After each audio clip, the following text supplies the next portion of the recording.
তো বন্ধুরা হোয়াটসঅ্যাপ কীভাবে লক করতে হয় চলো তোমাদেরকে দেখিয়ে দিচ্ছি। তো সর্বপ্রথম কিন্তু চলে যেতে হবে তোমাদেরকে প্লে স্টোরে, এবং প্লে স্টোরে গিয়ে হোয়াটসঅ্যাপ অ্যাপটিকে অবশ্যই লেটেস্ট ভার্সনে আপডেট করে নেবে। তো আমার আপডেট রয়েছে, ওপেন করছি।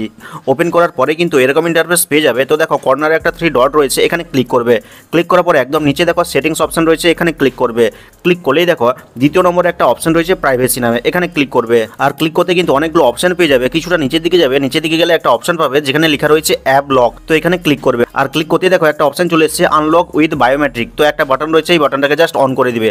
অন করলে কিন্তু তোমার ফোনে যে ফিঙ্গারপ্রিন্ট রয়েছে সেই ফিঙ্গারপ্রিন্টটা দিতে বলবে। তো দেখো আমি এখানে ফিঙ্গারপ্রিন্ট দিয়ে দিলাম, এখানে কিন্তু বাটনটা অ্যাক্টিভ হয়ে গেল, অর্থাৎ ফিঙ্গারপ্রিন্টের মাধ্যমে কিন্তু আমার হোয়াটসঅ্যাপ অ্যাপটা লক হয়ে যাবে। তো এখন যারা ভাবছো যে আমার ফোনে তো ফিঙ্গারপ্রিন্ট নাই, আমি তাহলে কি করব, তো চিন্তা করার দরকার নেই, ভিডিওটা দেখো আমি সব বলে দিব। তো এরকম সেটিংসটা অন করার পরে তোমরা বেরিয়ে যাবে, হোম স্ক্রিনে চলে যাবে। হোম স্ক্রিনে গিয়ে আবার হোয়াটসঅ্যাপ অ্যাপটাকে ওপেন করবে। দেখো তখন কিন্তু ফিঙ্গারপ্রিন্ট চাইছে, অর্থাৎ ফিঙ্গারপ্রিন্ট ছাড়া কিন্তু তোমার হোয়াটসঅ্যাপটা কেউ খুলতে পারবে না। আর এইভাবে কিন্তু হোয়াটসঅ্যাপে ফিঙ্গারপ্রিন্টের মাধ্যমে তুমি সহজে লক করতে পারবে কোনো থার্ড পার্টি অ্যাপস ইনস্টল করা ছাড়া। তো এখন চলো তোমাদেরকে দেখিয়ে দিই যাদের ফোনে ফিঙ্গারপ্রিন্ট নেই তারা কিভাবে লক করবে। তো তারা চলে যাবে তাদের ফোনের সেটিংসের মধ্যে। সেটিংসে গেলে কিন্তু অনেকগুলো অপশন পেয়ে যাবে। কিছুটা নিচে দিকে গেলে একটা অপশন পাবে যেখানে লেখা রয়েছে অ্যাপস। তো এখানে ক্লিক করবে। আর ক্লিক করলে কিন্তু একদম নিচে দেখো অ্যাপ লক নামে একটা অপশন চলে এসেছে, এখানে ক্লিক করবে। তোমাদের হয়তো এই অ্যাপসের মধ্যে অ্যাপ লক অপশন নাও থাকতে পারে। তো তোমাদের এই সেটিংসে আসার পরে প্রাইভেসি নামে একটা অপশন থাকে, ওখানে ক্লিক করলে কিন্তু তোমরা অ্যাপ এনক্রিপশন নামে, এই অ্যাপ লকের জায়গায় অ্যাপ এনক্রিপশন নামে একটা অপশন পেয়ে যাবে, ওখানে ক্লিক করবে। ওখানে ক্লিক করলেই কিন্তু তোমাকে এরকম টার্ন অন করতে বলবে। তো টার্ন অনে ক্লিক করবে।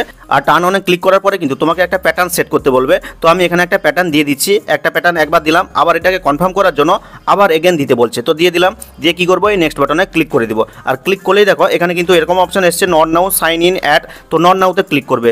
ক্লিক করার পরে কিছুক্ষণ অপেক্ষা করবেন, নট নাও বাটনটা কিন্তু অ্যাক্টিভ হয়ে যাবে। তো দেখো এখানে কিন্তু অ্যাক্টিভ হয়ে গেল। এবার নট নাওতে ক্লিক করছি। তো দেখো ডিফল্ট আকারে কিন্তু অনেকগুলো অ্যাপস লক করার জন্য সিলেক্ট হয়ে আছে। তো আমরা চাইছি শুধু হোয়াটসঅ্যাপ লক করবো, তো শুধু হোয়াটসঅ্যাপকে সিলেক্ট থাকা অবস্থায় ইউজ অ্যাপ লককে ক্লিক করে দিচ্ছি। আর ক্লিক করতে দেখো অটোমেটিক কিন্তু হোয়াটসঅ্যাপের বাটনটা অ্যাক্টিভ হয়ে গেছে। এখন আমি হোয়াটসঅ্যাপে যখনই প্রবেশ করতে যাব দেখো তখন কিন্তু আমাকে প্যাটার্ন দিতে বলবে, বা আমার ফোনে যেহেতু ফিঙ্গারপ্রিন্ট সেট করা ছিল আগে থেকে, তো ফিঙ্গারপ্রিন্টও দিতে বলবে। তো এখানে প্যাটার্ন দিলেও খুলে যাবে, ফিঙ্গারপ্রিন্ট দিলেও খুলে যাবে। আর এইভাবে কিন্তু তোমার ফোনে যদি ফিঙ্গারপ্রিন্ট অপশন না থাকে তাহলে এই সেটিংসের মাধ্যমে কিন্তু হোয়াটসঅ্যাপ অ্যাপটিকে লক করতে পারবে। তো ভিডিওটা ভালো লাগলে লাইক করে চ্যানেলটিকে সাবস্ক্রাইব করবে, কমেন্ট করে জানাবে কেমন হলো আজকের এই ভিডিওটা। তো দেখা হচ্ছে পরবর্তী কোনো এই ধরনের হেল্পফুল ভিডিওর সাথে।